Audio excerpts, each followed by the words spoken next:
Tumbuhan paku atau Triophyta merupakan struktur tubuh yang berkormus dan termasuk kelompok Tracheophyta, di mana Triophyta menghasilkan spora sehingga disebut sebagai Comophyta berspora, di mana berasal dari bahasa Yunani yaitu peton yang artinya bulu dan juga piton yang artinya tumbuhan.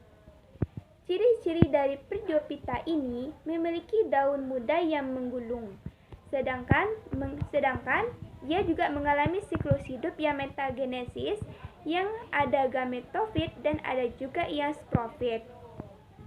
Gametofit merupakan tumbuhan penghasil sel gamet atau sel kelamin yang bersifat haploid dengan masa hidup yang lebih pendek. Sedangkan sporofit merupakan tumbuhan penghasil spora yang bersifat diploid dengan masa hidup yang lebih panjang dibandingkan dengan gametofit. Habitat dari Triophyta ini berada di tempat yang lembab atau hygrofit dan di air atau hidrofit. Dan ada juga yang hidupnya di kulit pohon atau epifit. Selain itu, dia juga hidup di permukaan tanah maupun bebatuan.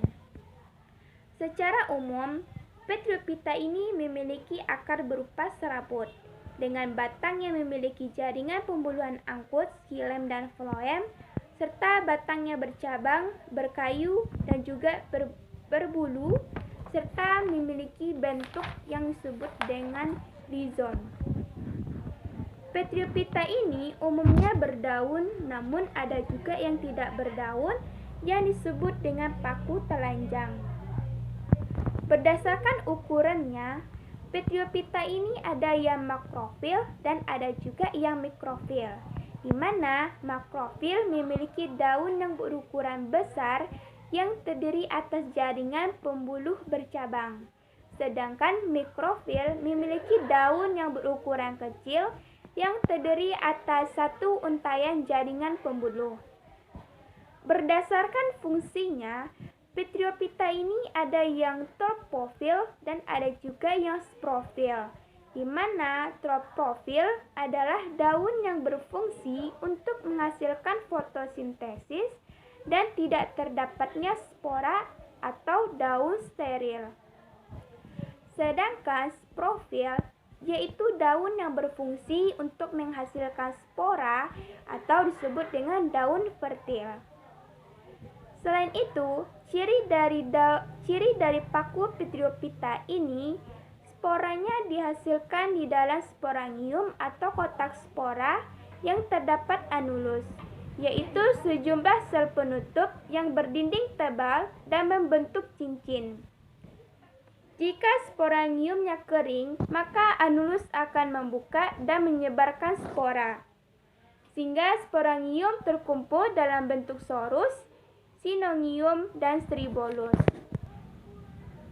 Selanjutnya yaitu tumbuhan paku atau Triophyta memiliki sorus yang berada di permukaan bawah daun yang umumnya dilindungi oleh indisium. Contohnya yaitu Nephrolepis sp atau paku pakis dan Adithium sp yaitu paku seplir.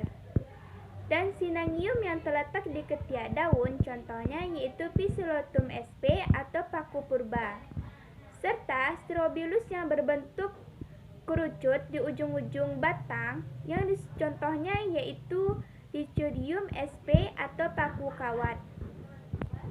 Berdasarkan jenis spora yang dihasilkan, paku memiliki homospora dan ada juga yang heterospora, di mana paku homospora atau paku isospora menghasilkan satu jenis spora dengan bentuk dan ukuran yang sama. Contohnya yaitu Lycopodium sp dan Nephrolepis sp.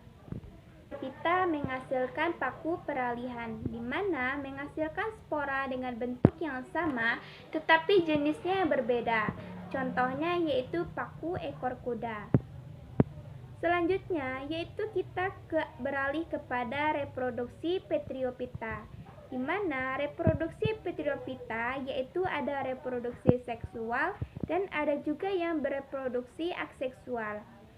Reproduksi seksual yaitu secara generatif melalui fertilisasi antara ovum dan juga spermatozoid yang akan menghasilkan zigot.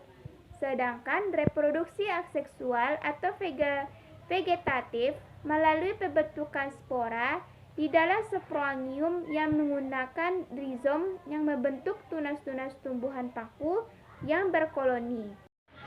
Di mana dapat kita lihat pada gambar di atas, yaitu penyebaran spora di mana sporangium melepaskan spora yang kebanyakan spesies pakisnya menghasilkan tipe spora yang tunggal yang berkembang menjadi gametofit fotosintetik yang biseksual. Walaupun ilustrasi ini menunjukkan sel telur dan sperma dari gametofit yang sama, berbagai mekanisme yang mendorong fertilisasi silang di antara gametofit. Kemudian, sperma menggunakan flagella untuk berenang dari antheridium ke sel telur di archegonium, sehingga zigot yang berkembang biak menjadi sporofit baru dan tumbuh keluar dari archegonium induknya, yaitu gametofit. Di bawah bagian daun terdapat bintik-bintik yang disebut sebagai sorus, di mana sorus merupakan kumpulan sporangium. Selanjutnya kita beralih kepada manfaat dari Petryophyta dan juga dari kerugian dari Petryophyta.